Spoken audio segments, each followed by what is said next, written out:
When you look at this carrier, you might not think of much. Of course, naval historians would geek on about this type of class, but this is also this.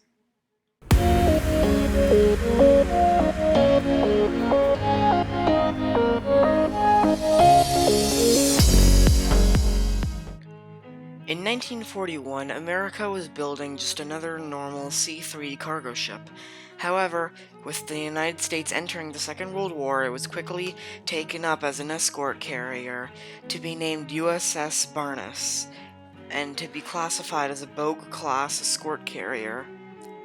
However, 3 days after it was christened USS Barnes, it was handed over to the British and renamed HMS Attacker.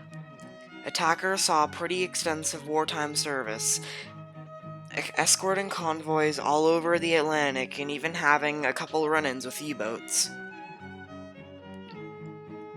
She also helped with landings in the south of France and in the Aegean Sea. And she also helped with the D-Day attacks, providing air support as people landed on the beaches.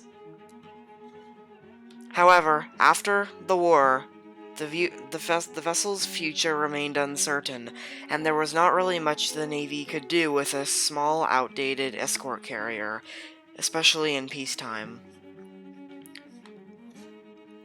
In 1950, a Russian entrepreneur bought the ship and sailed her over to Russia for refurbishment. She was renamed Castlefort and then sailed to Newport. They had plans of turning her into a refrigerated cargo ship, however, these never came. However, she secured a charter with the Australian government to carry British migrants to Australia, and then she was sailed over down to Australia to begin conversion into an ocean liner.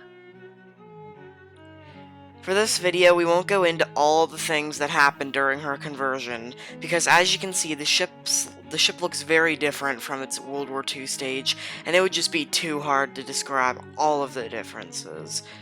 But I will say that they did take out all the superstructure, the flight deck, and some of the bits and pieces of metal were actually melted down and reused to create the new parts.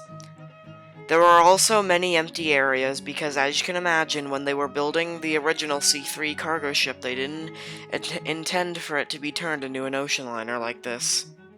With her completion as an ocean liner, she was renamed SS Fairsky, and she began doing voyages between Britain and Australia.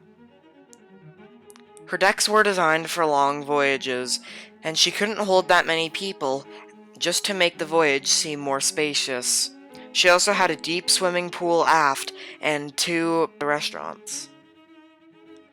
In fact, the first female Prime Minister of Australia, her parents immigrated to Australia aboard Fairsky. Everything was going great until the Arab-Israeli War, and so, therefore, her route had to be changed around Africa.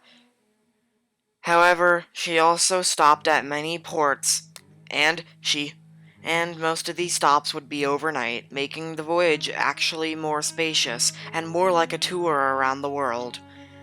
In fact, when the Suez Canal was reopened, many passengers actually wanted her to continue this longer route, but this never came about. However, the line lost the migrant contract to Chandos Lines, and so the Fairsky was placed in full-time cruising service, with 2 of her other fleetmates sadly being either sold for scrap or disabled in the middle of the ocean and lost forever. No, literally, that's actually how the Fairsky sank. However, all those years of crossing the Atlantic, Mediterranean, and Indian Oceans all took a toll on her. She collided with a recently submerged wreck near Jakarta, Indonesia, and she had to be run aground to prevent sinking.